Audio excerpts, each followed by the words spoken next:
जैसा कि शुक्ल जी ने कहा, मंत्री जी ने, यह पवित्र विंध्य क्षेत्र,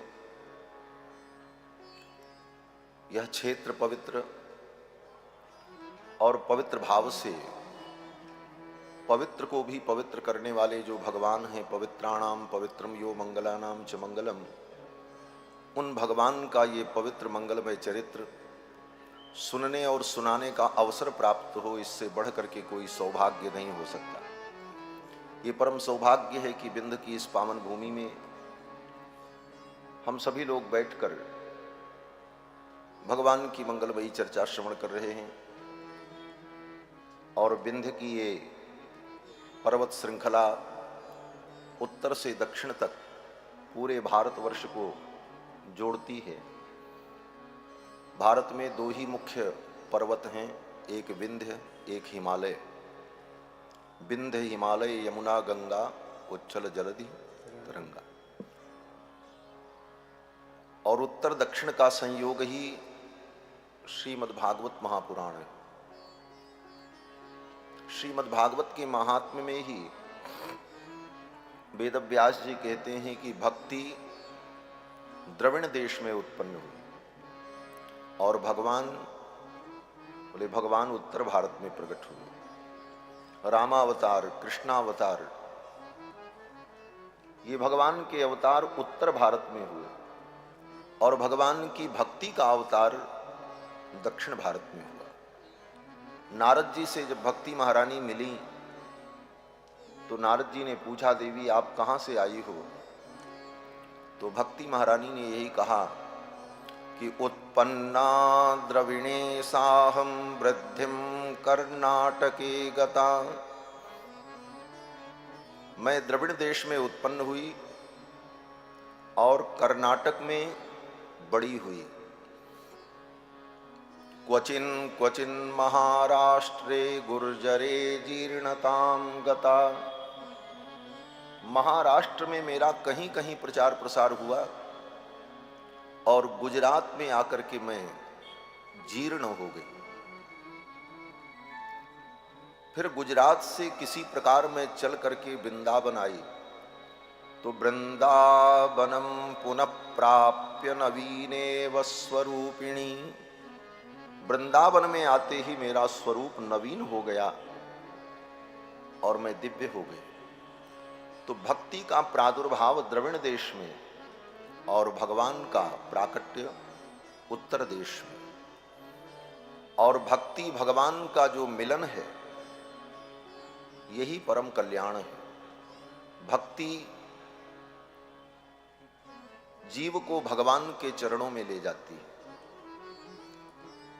और वही भक्ति अत्यंत उत्कट हो जाए तो भगवान ही उस जीव के सन्निकट आ जाते हैं। वो भक्ति भगवान को भी अपने सूत्र में बांध करके खींच लेती है। प्रविशति हृदय तेषाम भक्ति सूत्रोपनद्ध, भक्ति के सूत्र में नद्ध होकर के भगवान उस भक्त के सन्निकट आ जाते हैं।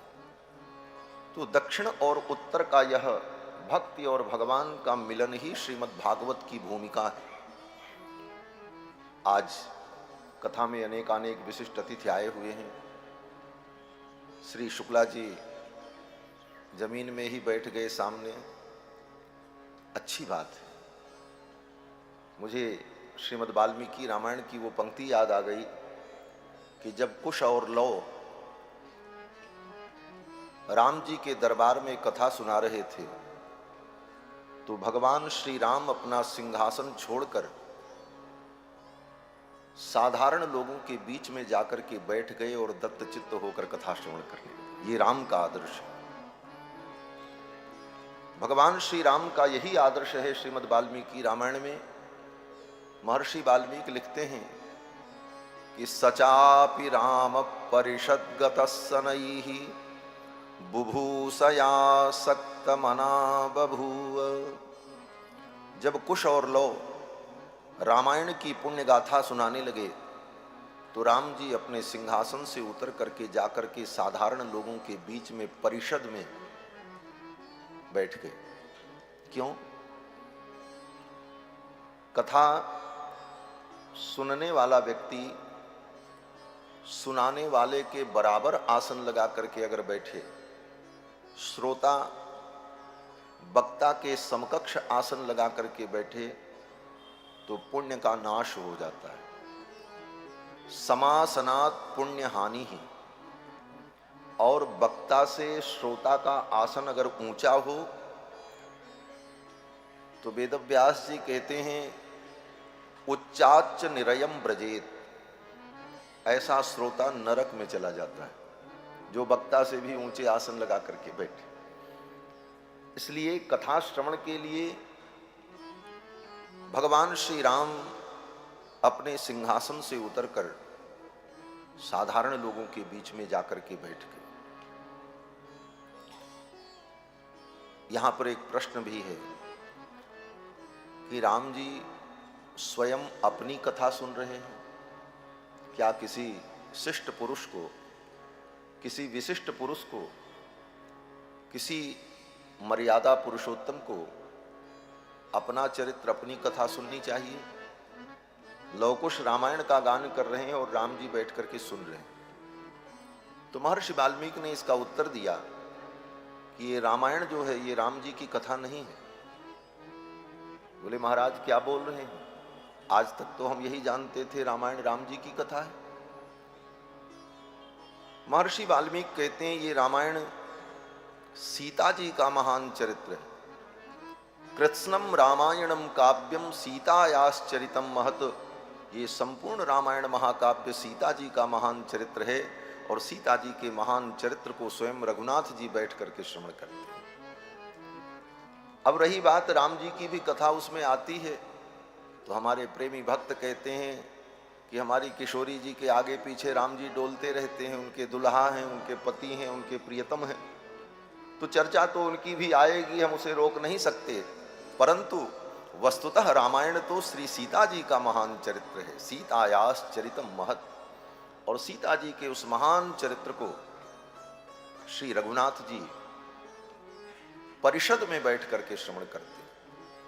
और राम जी का उठने का तरीका कितना बढ़िया था। आह, राम जी जब अपने सिंहासन से उठे तो इतने धीरे से उठे कि किसी को पता ही नहीं चला कि राम जी कब अपने सिंहासन से उठ गए। और जहां जाकर के राम जी बैठे वहां अगल बगल भी किसी को पता नहीं चला कि राम जी आकर के यहां बैठ गए। बाद में लोगों ने देखा। महर्षि वाल्मीकि कहते हैं सचापि राम परिषद गत सनई ही, इतने धीरे से राम जी गए कि किसी को पता भी न चला और राम जी जाकर के बैठकर दत्तचित्त होकर कथा श्रवण करने लगे। यह कथा का एक आदर्श है और इस कथा के प्रति श्रद्धा समर्पित करने का ये सुंदर भाव है। मैं निवेदन कर रहा था, आज षष्ठ दिवस है। कल की कथा में आप सभी लोगों ने श्रवण किया कि भगवान ने इंद्र का मान मर्दन करने के लिए इंद्र की पूजा का निषेध कर दिया और गोवर्धन की पूजा करें। सुखदेव जी कहते हैं कि कालात्मना भगवता शक्रदर्पम जिघांसता, इंद्र के दर्प को, अभिमान को समाप्त करने के लिए भगवान ने यह लीला की। इस कथा का यही संदेश है कि जीवन में अगर तुम्हारे दर्प और अभिमान आएगा तो ठाकुर उसको मिटा देंगे। ठाकुर जी वो अभिमान तुम्हारा रहने नहीं देंगे, चाहे कितने भी बड़े पद पर तुम क्यों न हो। देवराज इंद्र देवताओं के राजा हैं।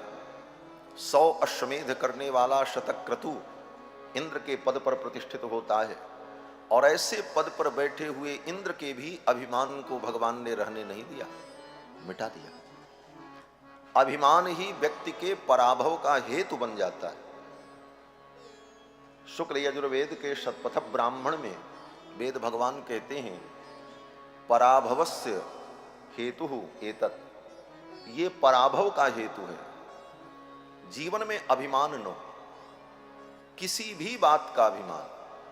जाति विद्या महत्वंच रूप यौवनमेव च यत्नेन परित्याज्याः पंचैते भक्ति कंटका।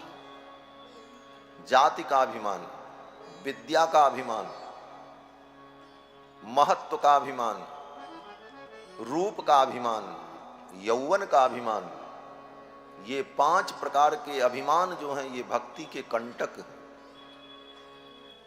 इन 5 प्रकार के अभिमान को अपने जीवन से दूर कर देना चाहिए। जाति विद्या महत्वंच रूप यौवनमेव च यत्नेन परित्याज्याः पंचैते भक्ति कंटकाः। ये भक्ति के 5 कांटे। जाति का अभिमान, जाति तो रहेगी, जाति का मतलब ही होता है जन्मना, जो जन्म से हो उसी को कहते हैं जाति। जायते यस्मिन सा जाति, जिसमें व्यक्ति का जन्म हो वही उसकी जाति हो जाती है। तो जाति तो रहेगी, लेकिन जाति का अभिमान नहीं होना चाहिए। जाति रहे उसमें आपत्ति नहीं है, लेकिन जाति का अभिमान न करे। ये अभिमान भगवान को अच्छा नहीं लगता। हाँ, एक अभिमान भगवान को अच्छा लगता है। वो अभिमान क्या है? गोस्वामी तुलसीदास जी महाराज कहते हैं कि ये अभिमान हो जाए हमको आपको कि हम भगवान के हैं और भगवान हमारे हैं। इस बात का अगर अभिमान हो जाए तो ये अभिमान जीव का कल्याण कर देता है। अस्य अभिमान जाई जनु भोरे, मैं सेवक रघुपति पति मोरे। अस अभिमान जाई जनु भोरे, मैं सेवक रघुपति पति मोरे। मैं सेवक रघुपति पति मोरे। मैं सेवक रघुपति पति मोरे। मैं सेवक हूं, भगवान मेरे स्वामी हैं, यह अभिमान तो बना होना चाहिए। ये अभिमान बना रहे। अस अभिमान जाई जनु भोरे, मैं सेवक रघुपति पति मोरे। और बाकी जितना अभिमान है वो सब अभिमान भगवान को अप्रिय है। इंद्र को बड़ा अभिमान कि मैं देवताओं का राजा हूं। भगवान ने इंद्र के अभिमान को नष्ट कर दिया। इंद्र ने सांवर्तक नाम की मेघमालाओं को बुला करके ब्रजमंडल को नष्ट करने के लिए आदेश दिया। वर्षा प्रारंभ हो गई, गोप ग्वाल बाल व्याकुल हो गए और ऐसी भयानक वर्षा की हाथी के सूंड के समान जलधारा गिरने लगी। किसी बच्चे के सिर पर गिर जाए तो सिर फट जाए, ऐसी प्रचंड धारा। सभी गोप ग्वाल बाल बेपमाना भगवतः पाद मूलम उपाययुः, कांपते हुए सब भगवान की शरण में गए और कहा, गिरिराज धरण मैं तो तेरी शरण, हे ठाकुर हम तो तुम्हारी शरण में। सारी गीता के ज्ञान विज्ञान कर्मयोग ज्ञान योग भक्ति योग सब योग समझने के बाद गीता का अंतिम सिद्धांत यही है, शरणागति। संपूर्ण उपदेश देने के बाद अंत में भगवान ने अर्जुन को यही कहा, माम एकम शरणम ब्रज, सब कुछ छोड़कर तुम मेरी शरण में आ जाओ। तुमसे कुछ होने वाला नहीं, जो कुछ करूंगा मैं करूंगा। तुमसे कुछ अगर होता तो अनंत अनंत जन्मों से तुम कुछ न कुछ किए होते, कुछ नहीं कर पाए। बार बार उसी कर्म बंधन में पड़ते रहे, डूबते रहे, दुख पाते रहे। इसलिए अब तुम मेरी शरण में आ जाओ, माम एकम शरणम ब्रज। तो गीता का जो चरम सिद्धांत है शरणागति, वही भागवत का भी सिद्धांत है। सभी गोप ग्वाल बाल भगवान की शरण में गए, पाद मूलम उपाययुः। और गोप ग्वाल बालों ने कहा, त्रातुमर्हसि देवान्न कुपितात् भक्तवत्सल, हे भक्तवत्सल देवराज इंद्र के कोप से हमें बचा लो। भगवान ने गोप ग्वाल बालों से कहा, चिंता मत करो, गोवर्धन पर्वत को ही मैं छत्र के समान धारण करता हूं। और भगवान श्याम सुंदर मदन मोहन कृष्णचंद्र ने गोवर्धन पर्वत को अपनी कनिष्ठिका उंगली के ऊपर उठा लिया। भगवान अपि तम शैलम, वेदव्यास जी कहते हैं ये पर्वत किसने उठाया? बोले भगवान ने। ये भगवान शब्द बड़ा महत्वपूर्ण शब्द है। भगवान सब नहीं हो सकता। यद्यपि औपचारिकता में हम किसी को भगवान कह देते हैं, कोई श्रेष्ठ व्यक्ति भी आ जाता है तो कहते हैं आइए भगवान आपका स्वागत, आइए भगवान विराजिए। लेकिन ये भगवान शब्द केवल भगवान श्री हरि में घटित होता है। वेदव्यास जी कहते हैं तत्र पूज्य पदार्थोक्ति परिभाषा समन्वितः। परिभाषा से समन्वित भगवान शब्द भगवान में ही घटित होता है, अन्यत्र इसका प्रयोग औपचारिक होता है, फॉर्मेलिटी में होता है। भगवान माने क्या? तो वेदव्यास जी कहते हैं कि जो भग संपन्न हो उसको कहते हैं भगवान। जैसे धन संपन्न धनवान, विद्या संपन्न विद्वान, उसी प्रकार से भगः संपन्न जो है वो भगवान। तो भग क्या है? वेदव्यास जी कहते हैं ज्ञान, शक्ति, बल, ऐश्वर्य, वीर्य, तेज, इन 6 चीजों को भग कहा जाता है। ज्ञान, शक्ति, बल, ऐश्वर्य, वीर्य, तेजाम सुशेषतः भगवत शब्दवाच्यानि विना हेयर्गुणादिभि। अनंत ज्ञान, अनंत बल, अनंत शक्ति, अनंत तेज, अनंत वीर्य और अनंत ऐश्वर्य जिसके अंदर विद्यमान हो उसको भगवान कहते हैं। और कृष्णावतार में तो ये 6 गुण स्पष्ट रूप से प्रकट हुए। भगवान का ज्ञान कितना है? बोले संपूर्ण ज्ञान भगवान में है। उसकी एक वानगी, क्या वानगी है? बोले 1 घंटे में, 1 मुहूर्त में भगवान ने अर्जुन को गीता का उपदेश किया और उस गीता उपदेश में इतना ज्ञान कि आज तक गीता के संपूर्ण अर्थ को, संपूर्ण रहस्य को संसार के प्राणी नहीं समझ पाए। ये भगवान का अनंत ज्ञान एक उदाहरण है उसका। और आज तक गीता पर जितनी व्याख्या लिखी गई उतनी व्याख्या किसी ग्रंथ पर नहीं लिखी। कहते हैं गीता को कितने लोगों ने पढ़ा? बोले इस धरती पर सबसे ज्यादा पढ़ी गई पुस्तक अगर कोई है तो गीता है, और सबसे कम समझी गई कोई पुस्तक है तो उसका नाम गीता है। ऐसा ज्ञान। शक्ति, बोले भगवान की शक्ति देखो। 6 दिन के कन्हैया कृष्ण ने 6 कोस लंबी चौड़ी पूतना को दूध पीते पीते मार डाला, ये शक्ति है।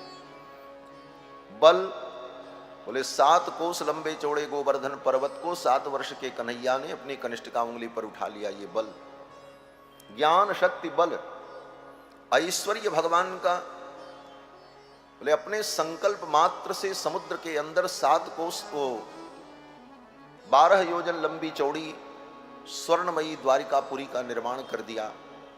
स्वर्ग की अमरावती से भी ज्यादा वैभव संपन्न भगवान की द्वारिका केवल संकल्प मात्र से बनकर के तैयार हो गई। न ईंटा की जरूरत, न पत्थर की जरूरत, न जमीन की जरूरत, न इंजीनियर की जरूरत। केवल संकल्प किया भगवान ने और समुद्र के अंदर वो द्वारिकापुरी बनकर के तैयार हो गई, प्रकट। ये भगवान का ऐश्वर्य। और भगवान का वीर्य, वीर्य माने पराक्रम। अनेकानेक शत्रुओं के बीच में जो निर्भय होकर के प्रवेश करे उसका नाम, उस गुण का नाम है वीर्य। जब रुक्मिणी ने भगवान को पत्र लिखा तो रुक्मिणी का हरण करने के लिए भगवान जब गए तो अकेले गए। एक सिपाही सैनिक भी लेकर साथ में नहीं गए भगवान, सारथी और भगवान बस। और वहां विरोधी कितने थे? शिशुपाल, जरासंध, दुर्योधन, रुक्मी, इन सब की सेनाएं रुक्मिणी की सुरक्षा के लिए लगाई गई थी, कहीं से कृष्ण रुक्मिणी का हरण न कर ले। लेकिन इसके बाद भी इतने विरोधियों के बीच में निर्भय होकर के भगवान गोविंद गए और रुक्मिणी जी को उठा लिया और लेकर के चले। ये भगवान का वीर है। और भगवान का तेज, तेज माने अग्नि तत्व। अग्नि तत्व को तेज तत्व कहते हैं। तेज तो हमारे आपके अंदर भी थोड़ा बहुत है, 96 टेम्परेचर रहता है शरीर का, 98, ज्यादा हो जाए तो बुखार हो जाता है। तेज तो है, लेकिन भगवान का तेज, बोले परम तेज तत्व जो अग्नि है, उस अग्नि को भी जो पानी के समान पी जाए।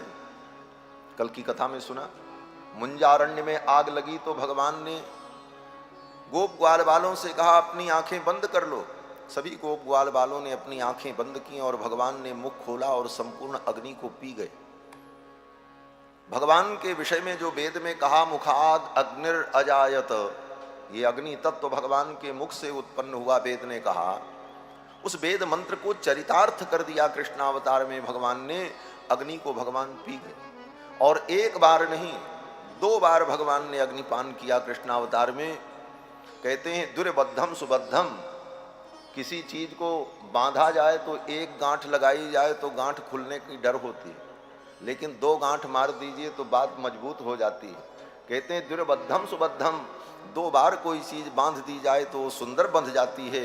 भगवान ने 2 बार अग्निपान करके यह सिद्ध कर दिया कि मुखाद अग्निर अजायत। तो ज्ञान शक्ति बल ऐश्वर्य वीर्य तेज, ये 6 गुण अशेष रूप से, संपूर्ण रूप से जिसके अंदर विद्यमान हो उसको भगवान कहते हैं। इसलिए भगवान शब्द का यथार्थ प्रयोग भगवान श्री हरि में ही होता है। उन भगवान ने 7 कोस लंबे चौड़े गोवर्धन पर्वत को अपनी कनिष्ठ का उंगली पर धारण कर लिया। गोप ग्वाल बालों ने भी अपने लाठी डंडे टिका दिए। मैया यशोदा ने कहा अरे भैया सबरे मिलकर के मेरे लाला का सहयोग करो, इतने बड़े पर्वत को मेरे कन्हैया ने अकेले उठा रखा है, मेरे लाला की कलाई बड़ी कोमल है, इस पर्वत के भार से अगर मेरे लाला की कोमल कलाई मुरक गई तो क्या होगा। मैया यशोदा कहती भैया सबरे मिल करके मेरे लाला का सहयोग करो। फिर तो सभी सखाओं ने अपने लाठी डंडे उस पर्वत में टिका दिए। नख पर गिरवर लीनो धार, कन्हैया मेरो बारो। नख पर गिरवर लीनो धार, कन्हैया मेरो बारो। नख पर गिरवर लीनो धार, कन्हैया मेरो बारो। नख पर गिरवर लीनो धार, कन्हैया मेरो बारो। कन्हैया मेरो बारो, कन्हैया मेरो बारो। कन्हैया मेरो बारो, कन्हैया मेरो बारो। नख पर गिरवर लीनो धार, कन्हैया मेरो बारो। नख पर गिरवर लीनो धार, कन्हैया मेरो बारो। यो कहे यशोदा मैया लिख जोर लगाओ मेरे भैया। यो कहे यशोदा मैया एक जोर लगाओ मेरे भैया। यो कहे यशोदा मैया लिख जोर लगाओ मेरे भैया। यो कहे यशोदा मैया एक जोर लगाओ मेरे भैया। गिरिवर में गिरिवर में गिरिवर में बोझ अपार, कन्हैया मेरो बारो। गिरिवर में बोझ अपार, कन्हैया मेरो बारो। नख पर गिरवर लीनो धार, कन्हैया मेरो बारो। नख पर गिरवर लीनो धार, कन्हैया मेरो बारो। लाला की नरम कन्हैया कहीं मुरक न जाया कि भैया। लाला की नरम कन्हैया कहीं मुर्ख न जाया कि भैया। लाला की नरम कन्हैया कहीं मुरक न जाया कि भैया। लाला की नरम कलैया कहीं मुर्ख न जाया कि भैया। कैसे खेले एक लोभार, कन्हैया मेरो बारो। कैसे खेले एक लोभार, कन्हैया मेरो बारो। नख पर गिरवर लीनो धार, कन्हैया मेरो बारो। नख पर गिरवर लीनो धार, कन्हैया मेरो बारो। कोप इंद्र ने कीनो, ब्रज गोवर्धन तर लीनो। जब कोप इंद्र ने कीनो, ब्रज गोवर्धन तर लीनो। जब कोप इंद्र ने कीनो, ब्रज गोवर्धन तर लीनो। जब कोप इंद्र ने कीनो, ब्रज गोवर्धन तर लीनो। बादल बरस बरस गए हारे, कन्हैया मेरो बारो। बादल बरस बरस गए हारे, कन्हैया मेरो बारो। नख पर गिरवर लीनो धारे, कन्हैया मेरो बारो। नख पर गिरवर लीनो धारे, कन्हैया मेरो बारो। यो कहे पूछरी बारो, लटिया को दियो सहारो। यो कहे पूछरी बारो, लठिया को दियो सहारो। यो कहे पूछरी बारो, लटिया को दियो सहारो। यो कहे पूछरी बारो, लठिया को दियो सहारो। रे मन भजले कृष्ण मुरारे, कन्हैया मेरो बारो। रे मन भजले कृष्ण मुरारे, कन्हैया मेरो बारो। नख पर गिरवर लीनो धारे, कन्हैया मेरो बारो। नख पर गिरवर लीनो धारे, कन्हैया मेरो बारो। ओ कन्हैया मेरो बारो। ओ कन्हैया मेरो बारो। कन्हैया मेरो बारो। ओ कन्हैया मेरो बारो। बोलो श्री गिरधारी भगवान की जय। जय जय श्री राधे श्याम। भगवान ने गिरिराज गोवर्धन को अपनी कनिष्ठ का उंगली पर धारण किया। यह भी कितना सुंदर संयोग है कि श्री रामावतार में भगवान श्री राम के लिए भगवान के भक्त ने पर्वत को धारण किया।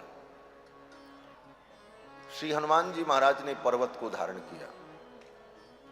तो भगवान ने विचार किया कि त्रेता युग में भक्त ने मेरे लिए पर्वत उठाया, तो द्वापर युग में भक्तों के लिए मैं पर्वत उठा लूं। और भगवान ने अपने भक्तों की रक्षा के लिए पर्वत उठाया। श्री रामावतार और श्री कृष्णावतार की कथा में अगर चिंतन करो तो जो जो घटना श्री रामावतार में होती है उसके ठीक विपरीत लीला कृष्णावतार में होती है। राम जी दिन के 12 बजे प्रकट होते हैं तो कृष्ण भगवान रात्रि के 12 बजे प्रकट होते हैं। राम जी उत्तरायण में प्रकट होते हैं तो कृष्ण भगवान का प्राकट्य दक्षिणायन में होता है। राम जी शुक्ल पक्ष में प्रकट होते हैं तो कृष्ण भगवान कृष्ण पक्ष में प्रकट होते हैं। राम जी सूर्य वंश में प्रकट होते हैं तो कृष्ण भगवान चंद्र वंश में प्रकट होते हैं। रामावतार से ठीक विपरीत लीला कृष्णावतार में होती है। रामावतार में राम जी एक पत्नी व्रत हैं और कृष्ण भगवान बोले कृष्ण भगवान की अनेक पत्नियां हैं। रामावतार में भगवान श्री राम 4 भाई हैं, राम लक्ष्मण भरत शत्रुघ्न, और उन चारों भाइयों में भगवान सबसे बड़े हैं, ज्येष्ठ हैं। तो कृष्णावतार में बोले कृष्णावतार में 8 भाई हैं और 8 भाई में भगवान कृष्ण सबसे छोटे हैं। श्री रामावतार में राम जी की पत्नी का हरण रावण ने किया। तो कृष्णावतार में बोले कृष्णावतार में वही रावण जब शिशुपाल बना तो फिर राम जी ने शिशुपाल की होने वाली पत्नी रुक्मिणी का हरण कर लिया और वो लीला पूरी की।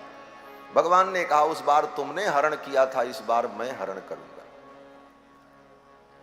रामावतार में राम जी ने सूर्य पुत्र सुग्रीव को मित्र बनाया और इंद्रपुत्र बाली का वध करा दिया।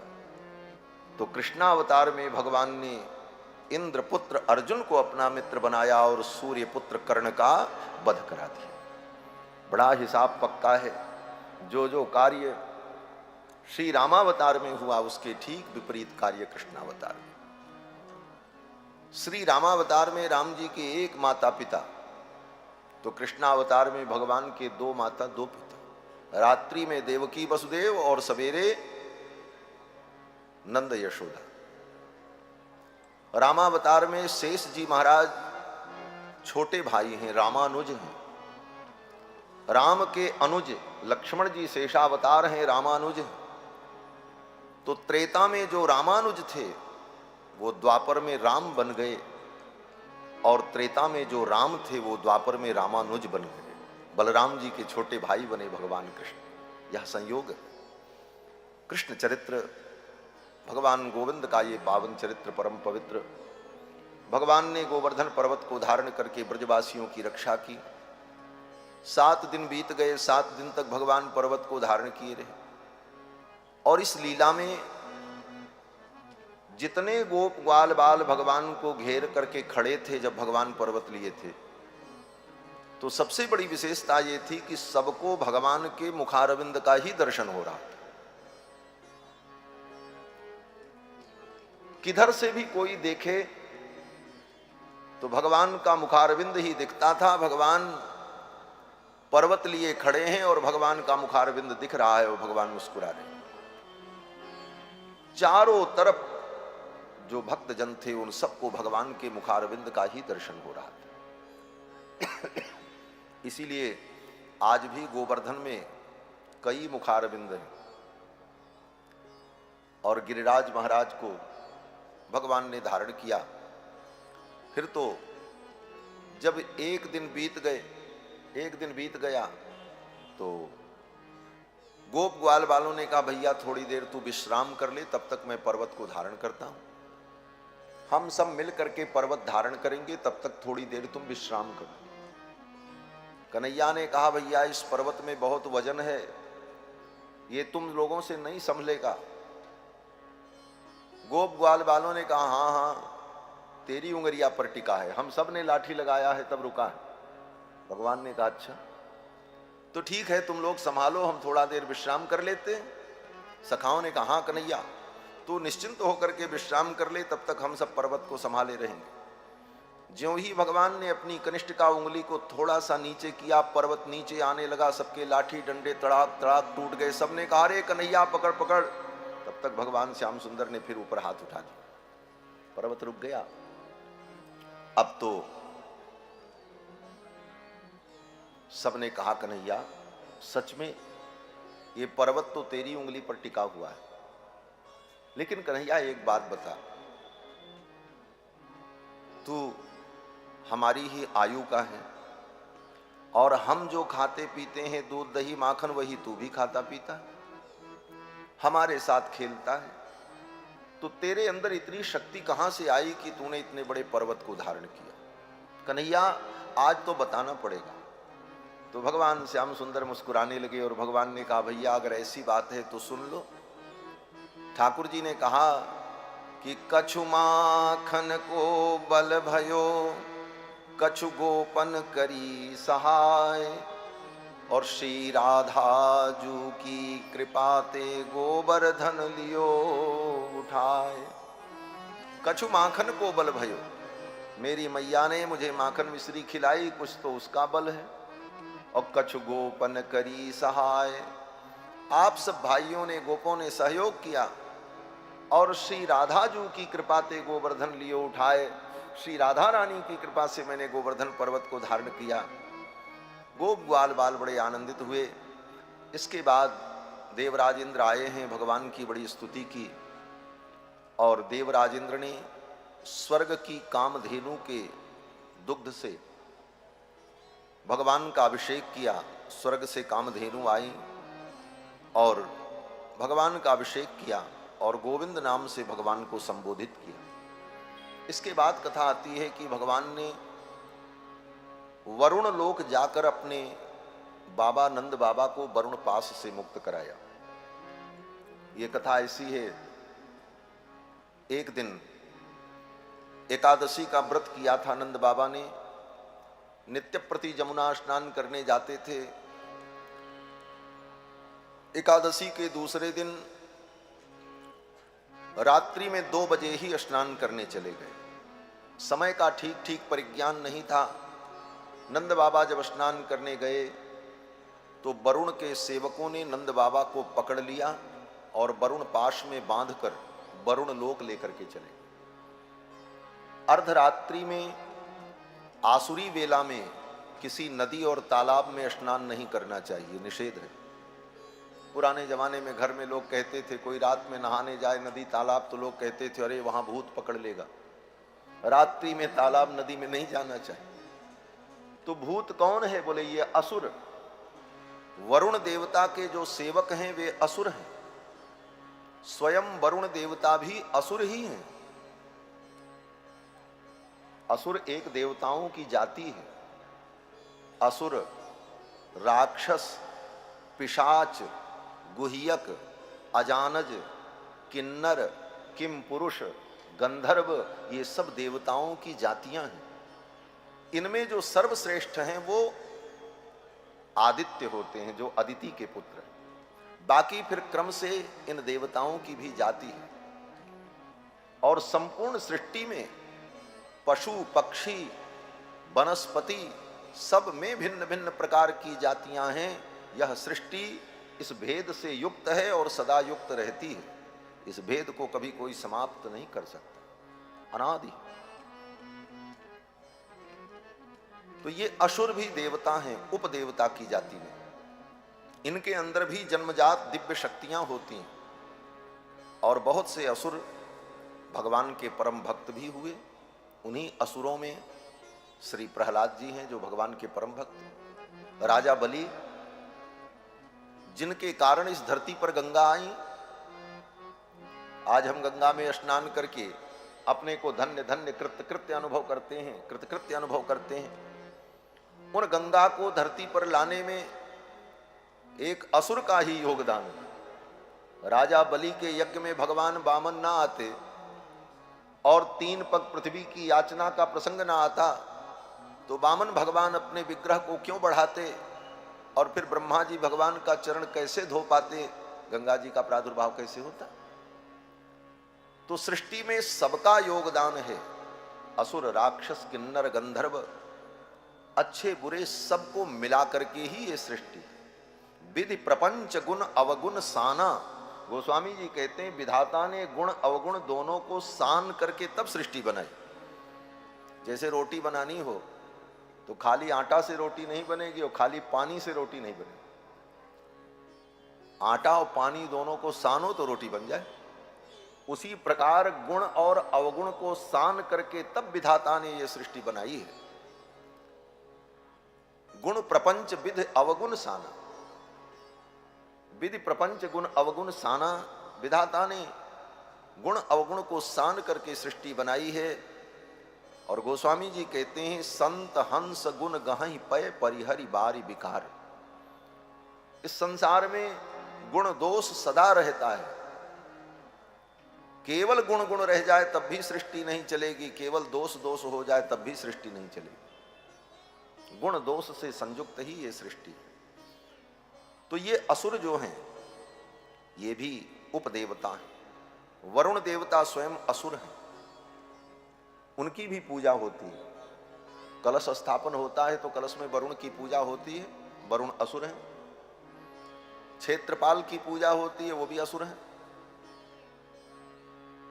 चित्रगुप्त की पूजा होती है, वो भी असुर हैं।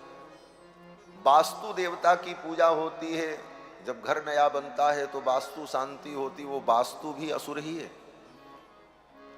और यज्ञ में इन सब के भाग का विधान किया गया है। रक्षसाम भागोसी, राक्षसों के भी भाग को उनको प्रदान किया जाता है आहुति के माध्यम से।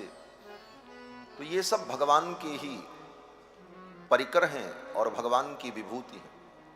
वरुण देवता के सेवकों ने, असुरों ने नंद बाबा को पकड़ लिया अर्धरात्रि में स्नान करने गए थे, पकड़ लिया, वरुण पाश में बांध कर वरुण लोक ले गए।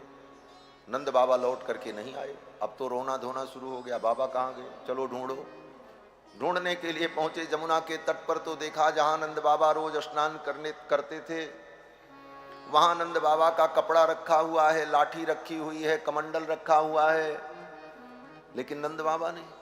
अब तो सभी गोप ग्वाल बालों ने कहा बस बस, बाबा यहीं स्नान करने आते थे, लगता है डूब गए, बह गए। अब तो सब रोने लगे। कन्हैया ने कहा नहीं, बाबा को कुछ नहीं हुआ है, वरुण के सेवक बाबा को ले गए हैं, मैं जा रहा हूं और बाबा को ले आता हूं। सीधे भगवान वरुण लोक पहुंचे।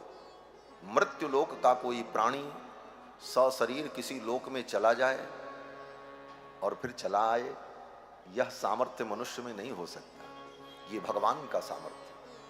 भगवान सीधे वरुण लोक पहुंचे। वरुण देवता ने भगवान को आते देखा, दौड़ पड़े और वरुण देवता ने भगवान को साष्टांग प्रणाम किया।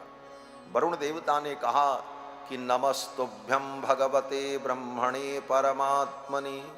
हे परमात्मन, मैं आपको प्रणाम करता हूं। न यत्र श्रूयते माया लोक सृष्टि विकल्पना।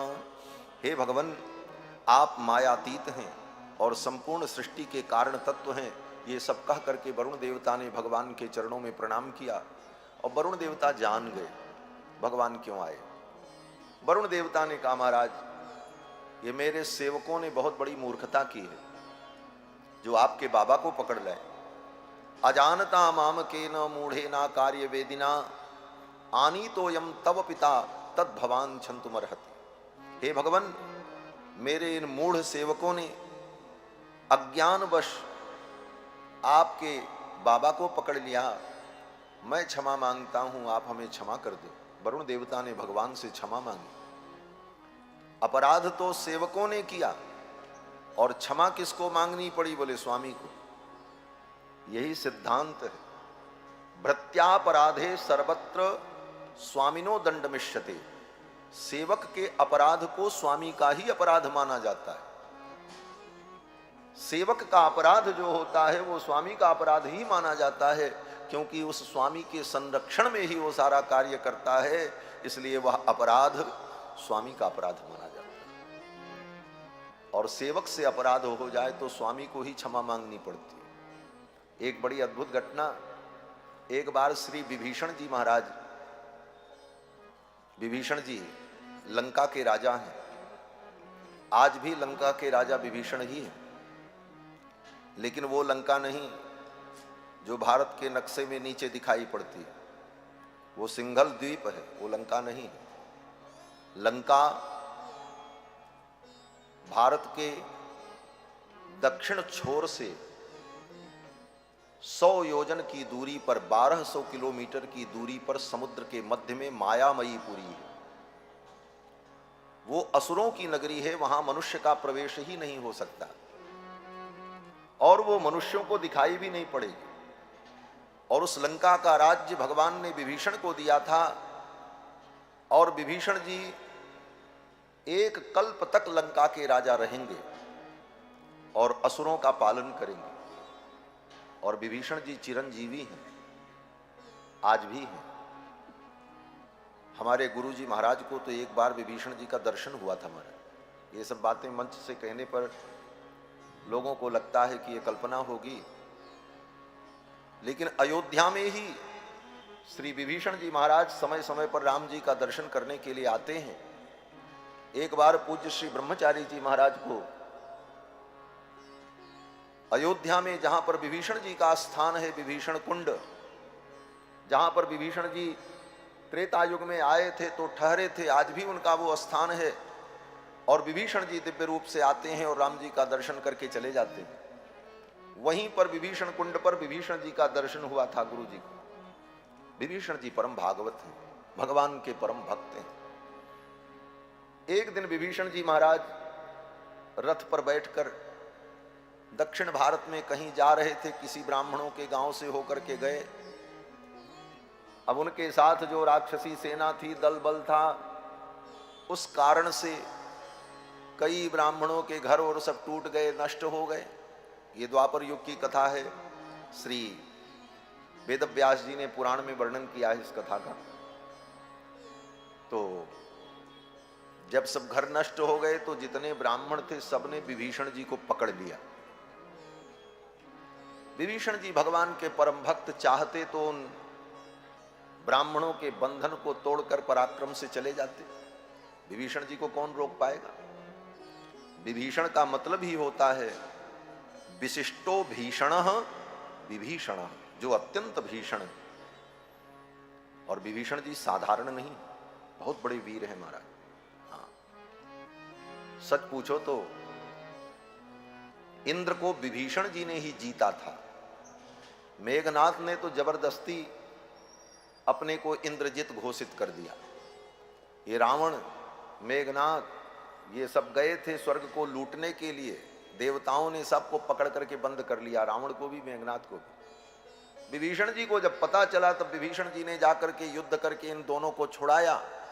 और छूटने के बाद मेघनाथ ने इंद्र को बंदी बना लिया और अपने को घोषित कर दिया, मैं इंद्रजित हूं। लेकिन वास्तविक रूप से तो विभीषण जी का ही पराक्रम था। तो श्री विभीषण जी महाराज को उन ब्राह्मणों ने बंदी बना लिया। बोले महाराज, आपके सेवकों ने, आपके नौकर चाकर सिपाहियों ने हमारा घर तोड़ा, हमारा सब कुछ नष्ट किया, तो ये अपराध आपका अपराध। अब विभीषण जी जब पकड़े गए, अब विभीषण जी कुछ भी कहें वे मानने को तैयार नहीं। वे ब्राह्मण, उन ब्राह्मणों ने कहा विभीषण जी आपका ये अपराध है और इसका दंड आपको मिलेगा। विभीषण जी ने कहा ठीक है, आप जो दंड देंगे मुझे स्वीकार्य है। समर्थ होते हुए भी विभीषण जी ने कहा जो दंड आप देंगे हमें स्वीकार्य है। लेकिन वे ब्राह्मण बड़े महान थे महाराज। उन ब्राह्मणों ने कहा यही दंड है कि आप अपने स्वामी को यहां बुला दो, हम उनका दर्शन कर लें। राम जी को जब पता चला कि मेरे भक्त विभीषण को बंदी बना लिया है तो राम जी अयोध्या से चल करके गए।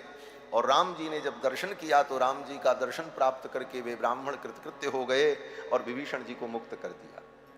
तो भृत्यापराधे सर्वत्र स्वामिनो दंडमिष्यते, भृत्य के अपराध करने पर स्वामी को दंड प्राप्त होता है, ये विधान।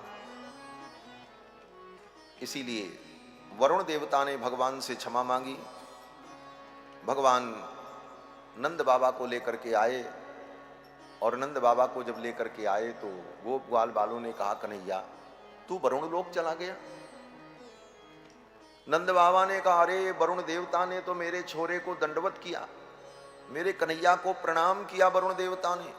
अब तो गोप ग्वाल बालों ने कहा कन्हैया तेरा इतना बड़ा ऐश्वर्य है।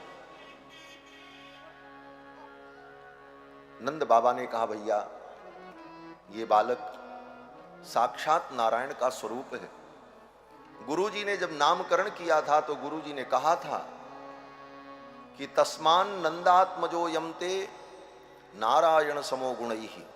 हे नंद ये तुम्हारा बालक नारायण के समान।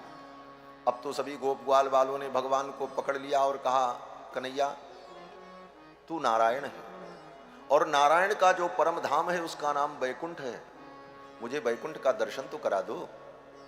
फिर तो भगवान श्याम सुंदर ने अपने ब्रज के उन सखाओं को अपने संकल्प मात्र से वैकुंठ का दर्शन करा।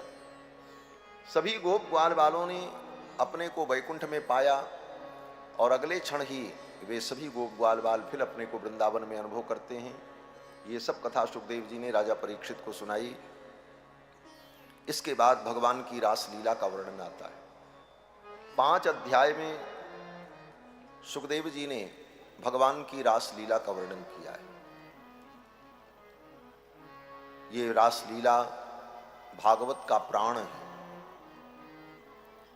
रास लीला के 5 अध्याय ही श्रीमद् भागवत महापुराण के 5 प्राण हैं। प्राण अपान व्यान समान उदान, ये 5 प्राण जिसके अंदर हो वो प्राणित होता है। उसके अंदर प्राणन क्रिया होती है। श्रीमद् भागवत महापुराण का प्राण ये रास पंचाध्यायी है। इस रास पंचाध्यायी को भागवत से अलग कर दें तो भागवत निष्प्राण हो जाए। और इस लीला के माध्यम से, रास लीला के माध्यम से भगवान ने कामदेव के मान का मर्दन किया। कामदेव को भी बड़ा अहंकार हो गया कि मैं विश्व विजयी हूं। देखो, ये कृष्णावतार की जो लीला है ना, जिनको जिनको अहंकार हुआ भगवान ने उन सब के अहंकार का नाश किया।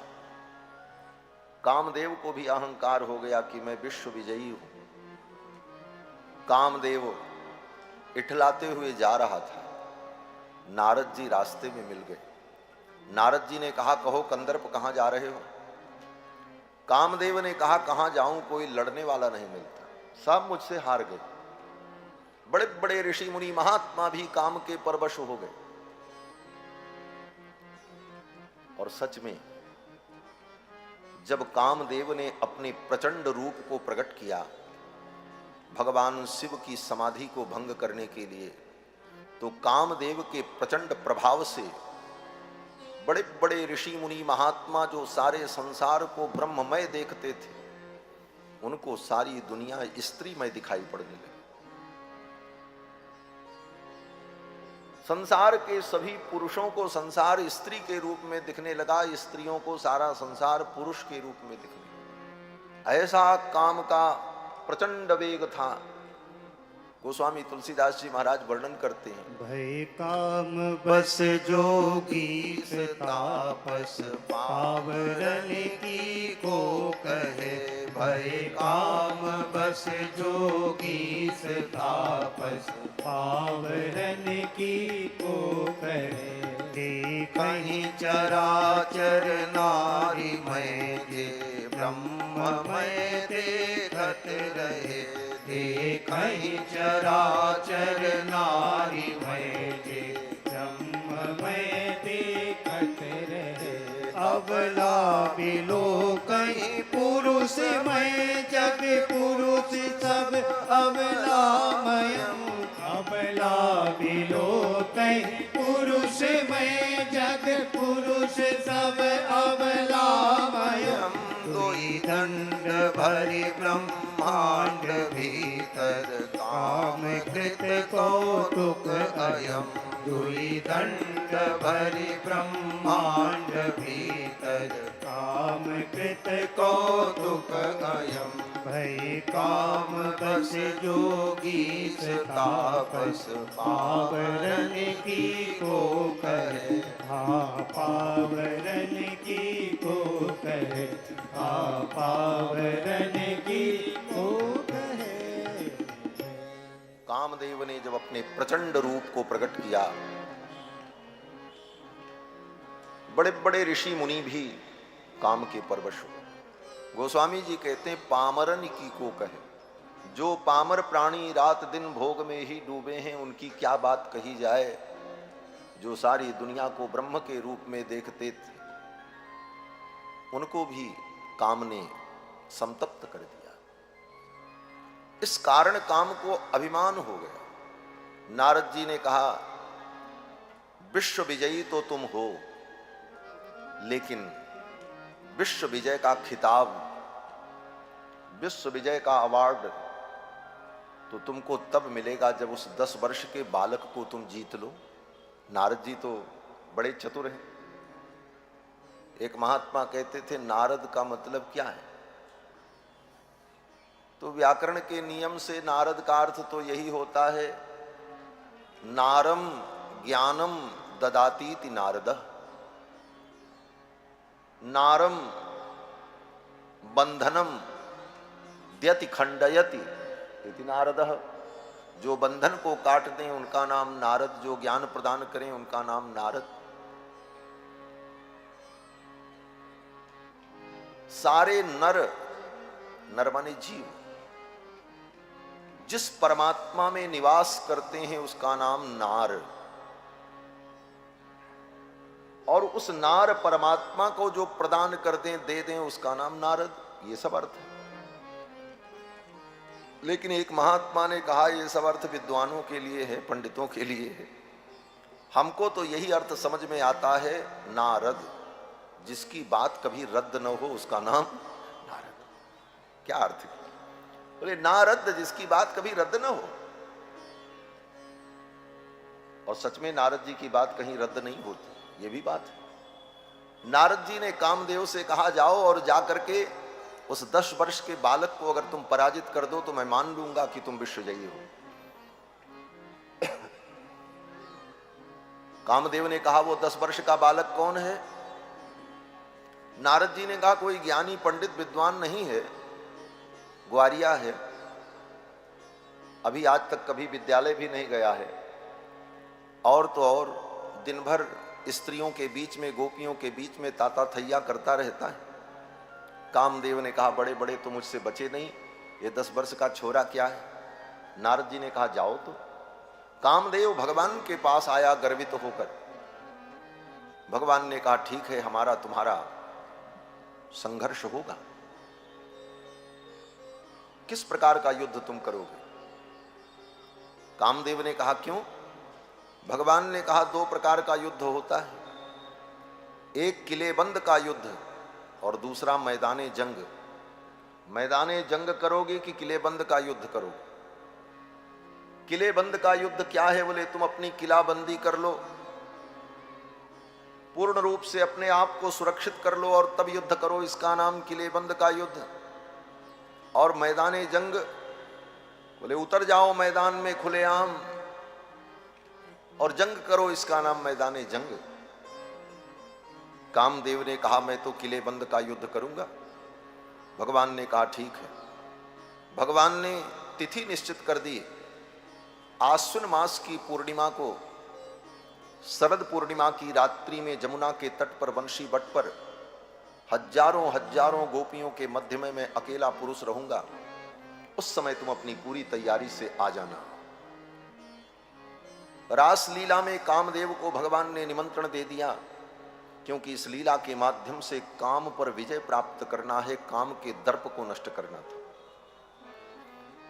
सुखदेव जी कहते हैं, हे राजन, भगवान पिता रात्रि शरदोत्फुल्ल मल्लिका वीक्षरन्तुम मनश्चक्रे योगमायामुपाश्रितः।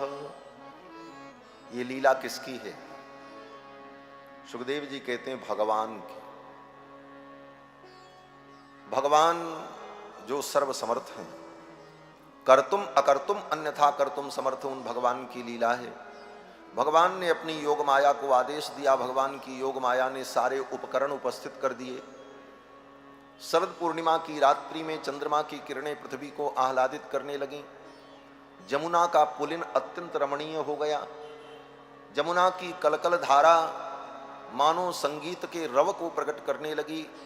मल्लिका के पुष्प खिल गए, सुंदर सुगंधित वायु प्रवाहित होने लगी और सरोवर में कमल पुष्प खिल गए। उन कमल पुष्पों पर भंवरे गुंजार करने लगे।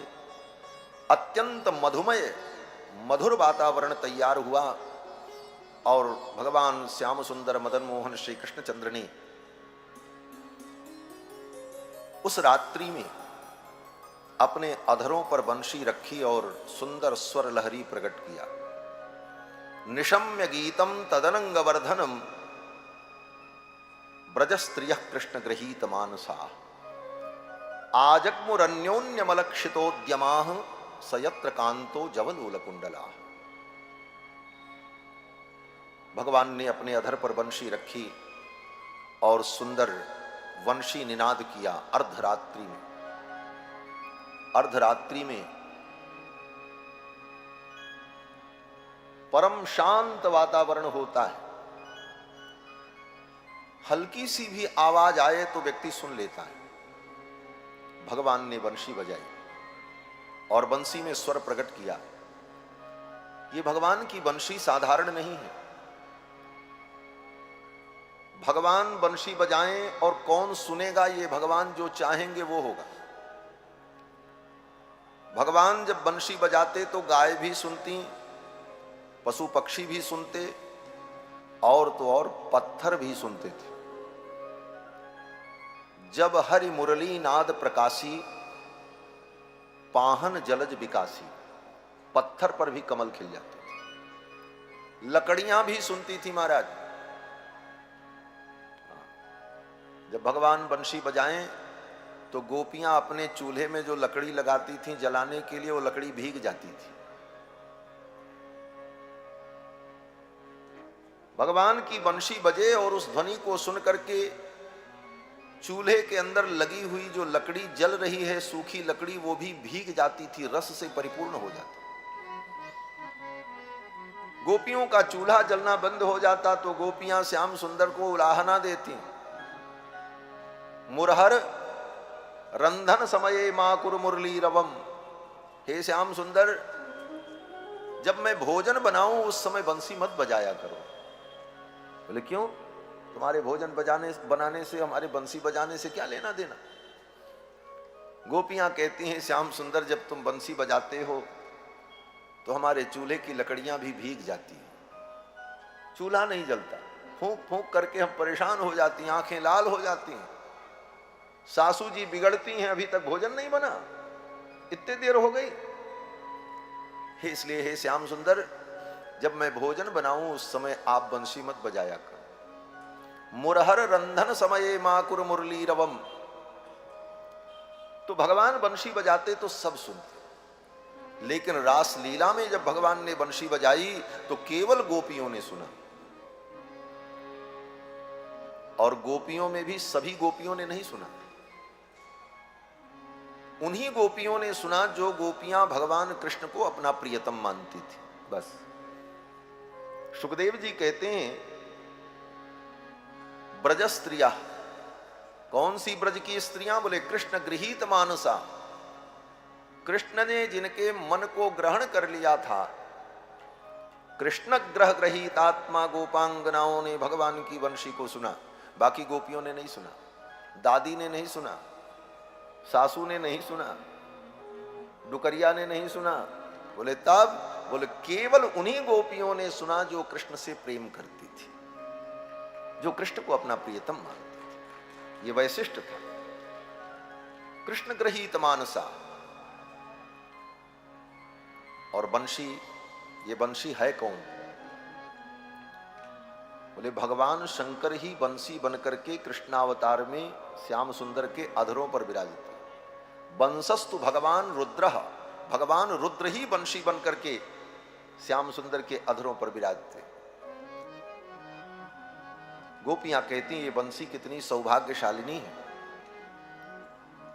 गोविंद के अधरों पर बैठकर उनके अधरामृत का आस्वादन करती है। इसने कौन सा पुण्य किया है? तो कहते बंसी से ही पूछ लेते हैं, तूने कौन सा पुण्य किया? तो गोपियों ने, राधा रानी ने बंसी से ही पूछा, अरे सखी, तूने कौन सा पुण्य किया था कि जिस सुख के लिए स्वर्ग की देवांगनाएं भी लालायित होती हैं, उस सुख का तू अकेले भोग करती? कौन सा पुण्य तूने किया था? क्या है तेरे अंदर विशेषता? तो बंशी ने बड़ा सुंदर उत्तर दिया। बंसी ने कहा, श्यामाजू, मेरे अंदर कोई विशेषता नहीं है, यही सबसे बड़ी विशेषता है। बड़ी अद्भुत बात कही महाराज बंसी। अपनी विशेषताओं को भूल जाओ, मैं भी कुछ हूं, आत्मसत्ता की विस्मृति हो जाए। हमारे अंदर कोई विशेषता है, यह विशेषता हमें पता ही न हो। गोपी को बंसी कहती है, मेरे अंदर कोई विशेषता नहीं है, यही सबसे बड़ी विशेषता है। बंसी कहती, मैं तो भीतर से खाली हूं। बंशी अगर भीतर से खाली न हो तो बजेगी ही नहीं। हमें भी भगवान वंशी के समान स्वीकार कर लेंगे, लेकिन हम अपने आप को खाली तो करें। हमारे अंदर इतना कचरा भरा है, काम, क्रोध, लोभ, मोह, ईर्ष्या, द्वेष, पाखंड, छल, दंभ, कपट। भगवान कहते तुम अपने को खाली तो करो, भीतर से तुम खाली हो जाओ, फिर तो मैं तुम्हें सदा के लिए स्वीकार कर लूंगा। राधा रानी ने बंसी से पूछा तो बंसी ने राधा रानी को उत्तर दिया, मुरलिया श्यामा सोबत रात मुरलिया, श्यामा सोबत रात मुरलिया, श्यामा सोबत रात मुरलिया, श्यामा सोबत रात मुरलिया, श्यामा सोबत रात मुरलिया, श्यामा सोबत रात। भीतर से हम एकदम खाली, भीतर से हम एकदम खाली, ऊपर छेद्यो गात मुरलिया, ऊपर छेद्यो गात मुरलिया, श्यामा सोबत रात मुरलिया, श्यामा सोबत रात। मुरली श्यामाजू से राधाजू से बात करती। मुरली ने कहा, भीतर से हम एकदम खाली, भीतर से तो मैं पूरी पूरी खाली हूं, कुछ है ही नहीं है हमारे। और दूसरी बात बोले, ऊपर छेद्यो गात, ऊपर से मेरे अंदर छिद्र है। छिद्र माने कमियां, विशेषता कुछ नहीं है और कमियां मेरे अंदर भरी हैं। यह दीनता जो बंशी की है, यही भगवान को प्रिय लग गई। राधा रानी ने पूछा, अरे बंशी, तू भीतर से खाली है, ऊपर से तेरे अंदर छिद्र है, फिर भी तू इतना सुंदर बजती कैसे? तेरे अंदर से ऐसी स्वर लहरी, ऐसी ध्वनि प्रकट होती है, तू कैसे जीवित रहती है? तो बंसी ने कहा, जीवन हेतु श्याम के मुख की, जीवन हेतु श्याम के मुख की, श्वासा आवत जात मुरलिया, श्वासा आवत जात मुरलिया, श्यामा सोबत रात मुरलिया, श्यामा सोबत रात मुरलिया, श्यामा सोबत रात मुरलिया, श्यामा सोबत रात मुरलिया, श्यामा सोबत रात मुरलिया, श्यामा सोबत रात मुरलिया, श्यामा सोबत रात, श्यामा सोबत रात, श्यामा सोबत रात। ये भगवान की मुरली स्वयं भगवान शिव, वंशस्तु भगवान रुद्र।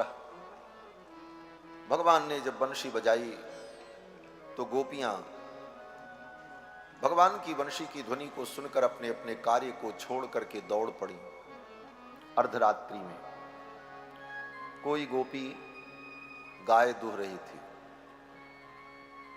आधा दूध निकाला था, अभी और दूध निकालना बाकी था, तब तक बंशी की ध्वनि सुनाई पड़ी। दूध के पात्र को वहीं फेंक दिया। बछड़ा उधर बंधा है, गाय के पैर में रस्सी बंधी है, चल पड़ी वहीं से गोपी। सुखदेव जी कहते हैं कि दुहंत्यो भी अयुः काश्चित दोहम हित्वा समुत्सुका। इतनी उत्सुकता थी उन गोपियों में कि सब काम छोड़ दिए और चल पड़ी। कोई गोपी अपने बच्चे को दूध पिला रही थी। पाययंतः शिशून पयः, बच्चा भूखा था, दूध पिला रही थी। बंशी की ध्वनि सुनाई पड़ी, भूखे बच्चे को बिस्तर पर फेंका, चल पड़ी। कोई गोपी अपने पति को, अपने परिजन को भोजन करा रही थी। परिवेशयन्त्यस्तद हित्वा, भोजन करा रही थी, थाली दिया, पानी दिया और खाद्य सामग्री देने का समय आया, तब तक बंशी की ध्वनि सुनाई पड़ी, चल पड़ी। पति बैठा है कि थाली में दाल भात मिले तो कुछ खाएं, गोपी चल पड़ी।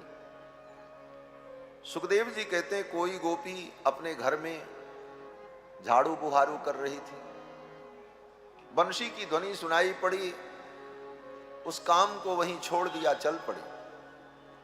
कोई गोपी अपना श्रृंगार कर रही थी, बंशी की ध्वनि सुनाई पड़ी, चल पड़ी।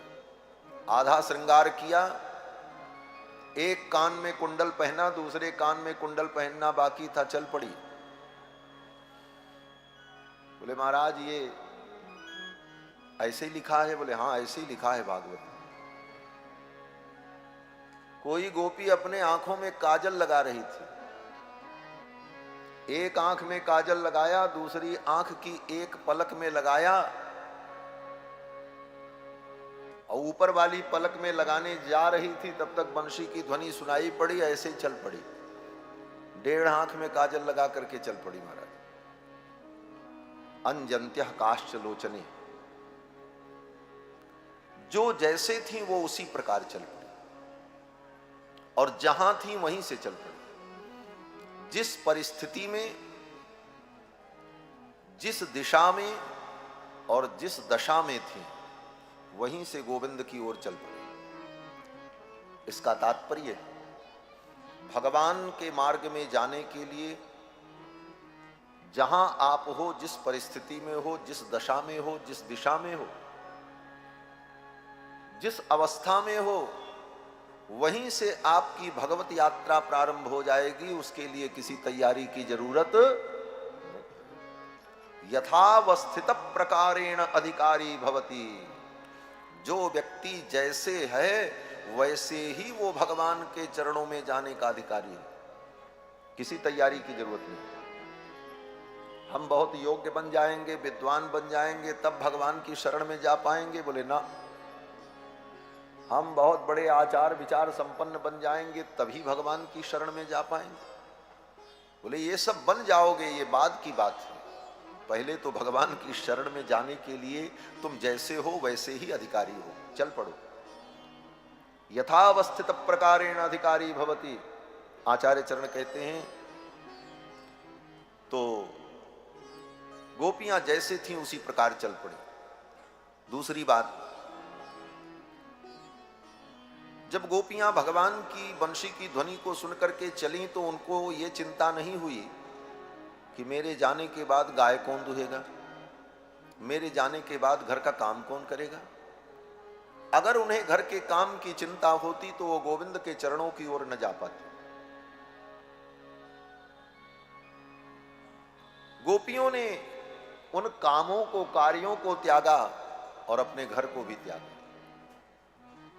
धाम और काम दोनों छूटे तब मिले राम। धाये धाम काम सब त्यागी, मनहु रंक निधि लूटन लागी। गोपियां चल पड़ी, जो जैसे थी वैसे ही चल पड़ी महाराज। लेकिन अब आगे जो बात है वो बड़ी अद्भुत है। गोपियां रास लीला के लिए अपने अपने घर से निकल करके चल पड़ी रात्रि के 12 बजे बंशी की ध्वनि सुनकर, और वो बंशी केवल गोपियों को ही सुनाई पड़ी, गोपों को सुनाई नहीं पड़ी। गोपों को आश्चर्य हुआ कि आखिर ये कहां जा रही हैं रात के 12 बजे। रोकने लगे, पूछने लगे, कहां जा रही हो, क्या बात है। गोपियों ने कहा मुझे रोको मत, जाने दो। गोप ग्वाल बालों ने कहा बताओ तो कहां जा रही हो। उनके पति ने, उनके भाई ने, उनके पिता ने, जो भी घर में पुरुष थे उन लोगों ने उनको रोका। तावार्यमाणा पतिभिः पितृभिः भ्रातृबंधुभिः, उनके पिता बंधु भाई ने उनको रोका, कहां जा रही हो बताओ। गोपियों ने कहा ये मत पूछो, मुझे जाने दो। उन गोप ग्वाल बालों को लगा कि रात्रि के 12 बजे अचानक कोई गोपी अपने घर से निकल करके चल पड़े, कोई स्त्री चल पड़े, तो पुरुष को तो यही लगेगा कि इसका दिमाग खराब हो गया। कोई कारण नहीं बता रही और जाने को तैयार। गोप ग्वाल बालों ने उन गोपियों को पकड़ करके घर में बंद कर दिया, जाने ही नहीं दिया। घर में ले जाकर के बंद करके बाहर से सीकड़ लगा दी। गोप ग्वाल वालों ने कहा कल किसी वैद्य को बुलाएंगे और इसका इलाज कराएंगे, इसको दौड़ा पड़ रहा है। सुखदेव जी कहते हैं राजन, अंतर्गृहगता काश्चित गोप्यो लब्ध विनिर्गमाः, घर में ले जाकर के उन गोपियों को बंद कर दिया उनके पुरुषों ने, घर के लोगों ने। कोई गोपी रास मंडल में नहीं पहुंच पाई। जब नहीं जा पाई गोपियां तो कृष्णम तद्भावना युक्ता दध्युर्मीलित लोचना, अपने घर में ही पड़े पड़े बैठे बैठे गोपियां कृष्ण भावना से युक्त हुई और कृष्ण का ध्यान करने लगी। कृष्ण के वियोग का इतना ताप हुआ गोपियों को कि उस कृष्ण के वियोग के ताप में गोपियों के जन्म जन्मांतर के जो पाप थे बचे खुचे वो सब नष्ट हो गए। और जब गोपियों ने भगवान का ध्यान किया तो ध्यान में गोविंद का दर्शन करके गोपियों के जन्म जन्मांतर के जो पुण्य थे वो पुण्य क्षीण हो गए, समाप्त हो गए। सुखदेव जी कहते हैं कि दुस्सह प्रेष्ट विरह तीव्र ताप द्युता अशुभा, उनके जो अशुभ कर्म थे वो सब भगवान के विरह की अग्नि में जल गए। और ध्यान प्राप्ता च्युता शेषो निर्वृत्या क्षीण मंगला, उनके जीवन के जो मंगल थे, पुण्य थे, सत्कर्म थे, वो भगवान के ध्यान के समुद्र में, ध्यान आनंद के उस महासागर में सब विलीन हो गए। ये बड़ा भारी वेदांत है महाराज, श्रीमद् भागवत की रासलीला। ये कोई अरे गहरे नत्थु खैरे की लीला नहीं है, इसमें वेदांत के बड़े बड़े रहस्य हैं। सुखदेव जैसे वेदांती, सुखदेव जैसे ब्रह्मवेत्ता इस लीला के रहस्य में अपने चित्त को, मन को डुबो देते। महाराज सुखदेव जी कहते हैं राजन, गोपियां पाप और पुण्य दोनों से मुक्त हो गई। भगवान के वियोग के ताप में पाप समाप्त हो गया, ध्यान के आनंद में पुण्य खत्म हो गए, पुण्य पाप दोनों खत्म हो गए।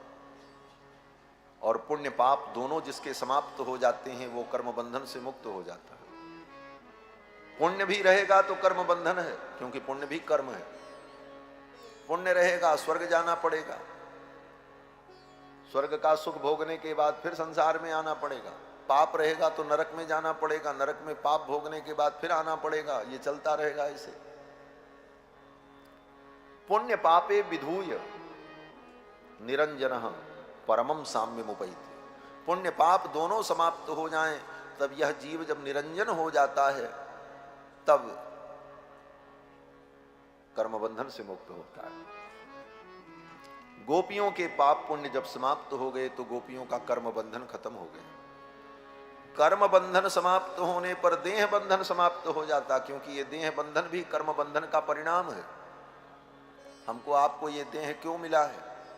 बोले जैसा कर्म किए थे वैसा देह मिला, और जब तक उन कर्मों को भोगना है तब तक ये देह रहेगा। जिस दिन वो कर्म भोग समाप्त होगा उसी दिन देह भी समाप्त हो जाएगा। तो ये देह भी कर्म का ही परिणाम है। इसीलिए सबके देह भिन्न भिन्न है, क्योंकि सबके कर्म भिन्न भिन्न है। किसी के देह में अधिक रोग है, कोई अधिक स्वस्थ है। क्यों? बोले जिसके जैसे जैसे कर्म हैं उन कर्म के भेद के कारण सब देहधारियों में भेद होता है। ये कर्म का परिणाम है। जब कर्म समाप्त हो जाए तो देह बंधन भी खत्म। गोपियों का देह बंधन समाप्त हो गया, गोपियों का देह उनके घर में रखा रह गया और आत्म रूप से गोपियां रास मंडल में पहुंच गए। सोचो, जैसे योगी अपने योग बल से, अपने ज्ञान बल से, अपनी साधना के बल से अपने कर्म बंधन को मिटा देने पर शरीर उसका कहीं रखा रहे और वो आत्म रूप से कहीं भी चला जाता है, उसी प्रकार गोपियां भी रास मंडल में पहुंच गईं, उनका शरीर उनके घर में ही रखा रहा। सुखदेव जी कहते हैं राजन, तमेव परमात्मानं जार बुद्ध्यापि संगता जहुर्गुणमयं देहं सद्यः प्रक्षीण बंधना। गोपियां प्रक्षीण बंधना हो गई, उनके बंधन क्षीण हो गए। उनका देह उनके घर में रखा रह गया बिस्तर पर और वो रासमंडल में पहुंच गए। इस कथा को सुनकर राजा परीक्षित ने प्रश्न किया। राजा परीक्षित ने कहा, भगवान, गोपियों ने भगवान को कभी भगवान नहीं समझा, वो तो अपना प्रियतम समझती थी। कृष्णम विदुः परम कांत न तो ब्रह्मतया मुनि, वो ब्रह्म नहीं समझती थी। फिर उनको ऐसी दिव्यता कैसे प्राप्त हो गई? सुखदेव जी ने कहा, राजन, भगवान को कोई भगवान समझे चाहे न समझे, अगर वो भगवान का स्मरण करता है और भगवान से प्रेम करता है तो वो कर्म के बंधन से मुक्त हो जाएगा। वहां पर भगवान को भगवान समझना न समझना ये महत्वपूर्ण नहीं है। जैसे अग्नि में हाथ डालो तो हाथ जल जाएगा, चाहे अग्नि को तुम अग्नि समझो चाहे न समझो, तुम्हारे समझने न समझने से कोई फर्क नहीं पड़ने वाला है, हाथ तो जलेगा। क्यों? बोले अग्नि का धर्म है जला देना। उसी प्रकार कोई प्रेम से भगवान का स्मरण करे, चाहे ज्ञान से करे, कैसे भी करे, भगवत स्मरण का फल है कि वो बंधन से मुक्त हो जाता। यस्य स्मरण मात्रेण जन्म संसार बंधनात् विमुच्यते नमस्तस्मै विष्णवे प्रभु विष्णवे। गोपियां बंधन विनिर्मुक्त होकर रास मंडल में पहुंच गईं। उनका शरीर उनके घर में ही रखा रहा। यही रासलीला का रहस्य है। शरीर से कोई गोपी रास मंडल में गई ही नहीं। भगवान ने उन गोपियों का स्वागत किया। स्वागतम वो महाभागा प्रियम किम करवाणि वह। हे गोपियों, तुम्हारा स्वागत है, मैं तुम्हारे लिए क्या प्रिय कार्य करूं? गोपियों ने कहा, महाराज, अब तो मैं सब कुछ छोड़कर आपके चरणों में आ गई। गोपियों ने कहा, संत्यज्य सर्व विषयांस्तव पादमूलम। सब कुछ छोड़कर मैं आपके चरणों में आई हूं। नैवम विभोरहति भवान गदितुम निशंसम। भगवान ने उनकी बड़ी परीक्षा ली महाराज। जब गोपियां आई तो भगवान ने कहा, अपने अपने घर लौट जाओ। गोपियों ने कहा, अब हम लौट के नहीं जा सकते। भगवान ने कहा, नहीं नहीं, अपने घर चली जाओ। गोपियों ने कहा, श्याम सुंदर, आपको ऐसा नहीं कहना चाहिए, वो भी हमारे लिए, आपके लिए हमने सब कुछ छोड़ा और आप कह रहे हो चली जाओ। संत्यज्य सर्व विषयांस्तव पादमूलम। हमारे जैसा त्याग दुनिया में कौन करेगा? और सच्ची बात है, गोपियों जैसा त्याग कोई कर नहीं सकता। बना करे कोई त्यागी विरागी, लेकिन त्याग तो गोपियों का था। सोचो, गोपियां कहती हैं, अपने दुधमुहे बच्चे को, भूखा था, रो रहा था, दूध पिलाने के लिए स्तन से उसे लगाया, 2 घूंट दूध पी पाया था, लेकिन तुम्हारी बंसी बजी श्याम सुंदर, उस बच्चे को बिस्तर पर फेंक दिया और चली आई। ये त्याग है गोपियों का। बड़े बड़े सन्यासी भी पुत्र मोह परिवार मोह का त्याग नहीं कर पाते। गोपियां कहती हैं, उस नवजात शिशु को बिस्तर पर फेंक दिया और चली आई। हमारे जैसा त्याग दुनिया में कोई करेगा? गोपियां कहती हैं, श्याम सुंदर, मैं अपने घर का गोबर लीप रही थी, बंशी की ध्वनि सुनाई पड़ी, हाथ भी धोने का मौका न हुआ और सब कुछ छोड़कर आपके चरणों में आ गई और आप कहते हो चली जाओ। भगवान ने कहा, तो फिर मैं क्या करूं, तुम ही बताओ। तो भगवान ने कहा, गोपियों ने कहा, भक्ता भजस्व दुर्वग्रहमात्यजास्मान देवो यथाधि पुरुषो भजते मुमुक्षून्। गोपियां कहती हैं, श्याम सुंदर, अब आप हमारा भजन करो। हाँ, सीधी सीधी बात। भक्ता भजस्व, अपने भक्तों का आप भजन करो। भगवान ने कहा, हम भजन करें? गोपियों ने कहा, हाँ, आपकी ही तो प्रतिज्ञा है, जे यथा माम प्रपद्यन्ते तास तथैव भजाम्यहम्। तो आज तक मैंने आपको भजा है, अब आज से आप हमारा भजन करो। हमने तो भजन कर लिया जो करना था। गोपियां कहती हैं हमको जो भजन करना था वो हमने कर लिया, अब तो आप हमारा भजन करो। भक्ता भजस्व दुर्वग्रह मातजास्मा। किस प्रकार से? बोले देवो यथादि पुरुषो भजते मुमुक्षून।